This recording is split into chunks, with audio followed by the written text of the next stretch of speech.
I'm here to talk to you a little bit about cardio.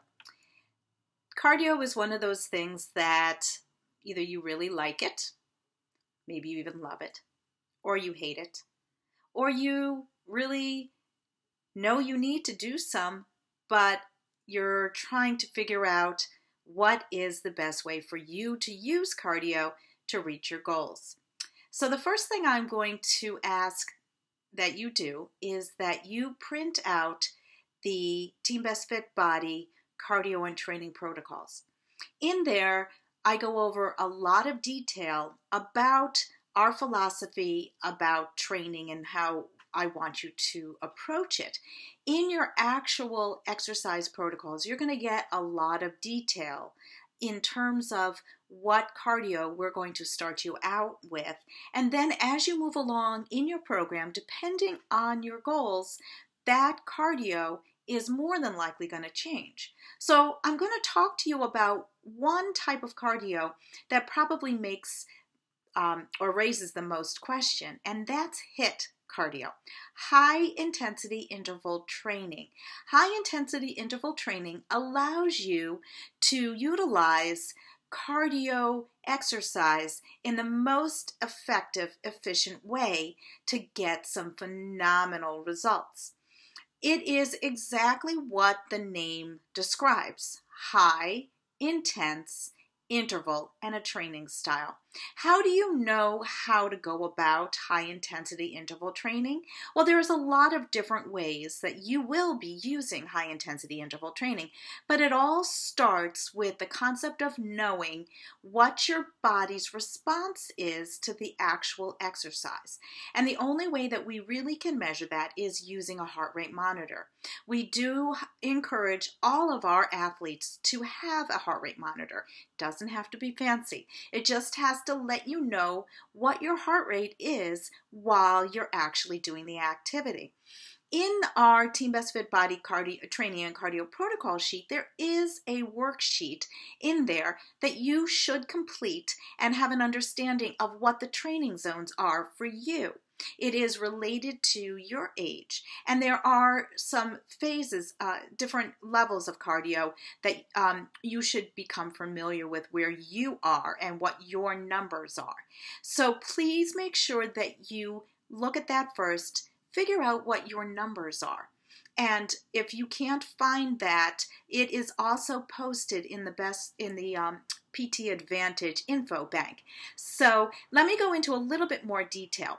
High intensity interval training, the parameters that I like to use for your training so that you have a concept of what it is that we're going to bring you into peaks of work that are going to be intense, and they're going to go above 85% of your age-adjusted maximum heart rate. Generally between 85 and 92%. We do not really want you going above 92%. You do not need to go above 92%. When you hit that peak, there are going to be different times where you're going to hold that peak, and other times as soon as you hit it, you're going to come down. The majority of you are going to hit that peak and then recover. Your recovery time may actually need you to slow down your activity or even stop your activity to bring your heart rate down to 65% or lower than that age-adjusted maximum heart rate. Now you might think to yourself, wow, I hit my peak. It took me maybe a minute to get up there. I got up there and it took me 2 or 3 minutes to come down. As soon as you come down, you work your way back up and then you cycle through that as many times as you can to complete the time that you're assigned for your HIIT training. Don't worry if at times it takes you a long time to drop down. That's okay, because the entire time that your body is recovering, you're actually still working. And then when you go to build yourself back up, your body is working again. This allows you to keep your metabolism pushing towards the best and the most intense type of working that you can do with the least amount of stress on your bones, your joints, your muscles, the whole thing. So high intensity interval training also keeps your metabolism spiked for a longer period of time after you stop your workout. So the high intensity interval training really doesn't matter how you do it to get your heart rate up. It doesn't have to be sprints on the treadmill. It doesn't have to be riding a bike. It doesn't have to be on an elliptical or a stair climber. It can be, for sure, but it also can be body weight exercises. It also can be jumping jacks. It also can be a combination.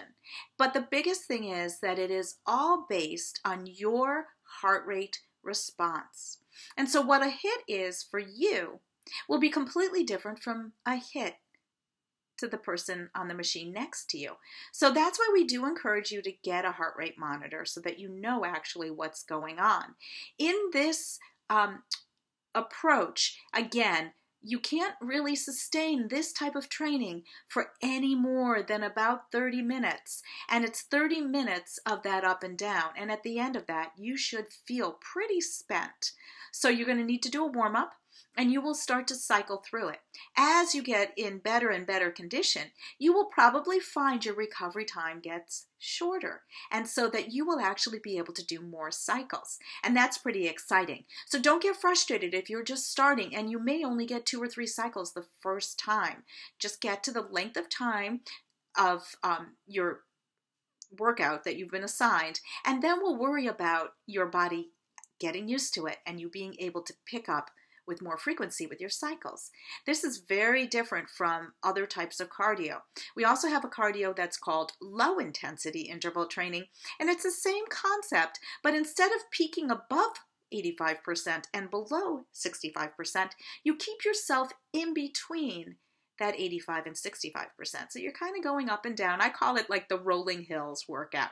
So, and then there is steady state. Steady state cardio is where you are between 65 and 85 of your heart rate, but you could actually maintain and hold something even. And so that might be a brisk walk. You're just outside walking your dog really briskly, and you're not really paying attention to your heart rate up and down, up and down, up and down, but that you're keeping it a little more steady. Those are 3 main ways for you to get cardio you'll see in your protocols. One other thing I want to mention, and it is covered in your training protocols, is our fitness challenges. Our fitness challenges are very unique from any other training program. Every week there is a new one. And in those fitness challenges, I like to think of those as tying up all the loose ends of all your training throughout the week to focus in on some things that sometimes we don't get to. So you will always have some balance, some agility, lots of core, lots of other smaller, kind of unusual movements. And those are a little bit more functional. The training response for a fitness challenge is split often into time sequences. My most favorite time sequence that I like to use is a 40-second work, 20-second recovery.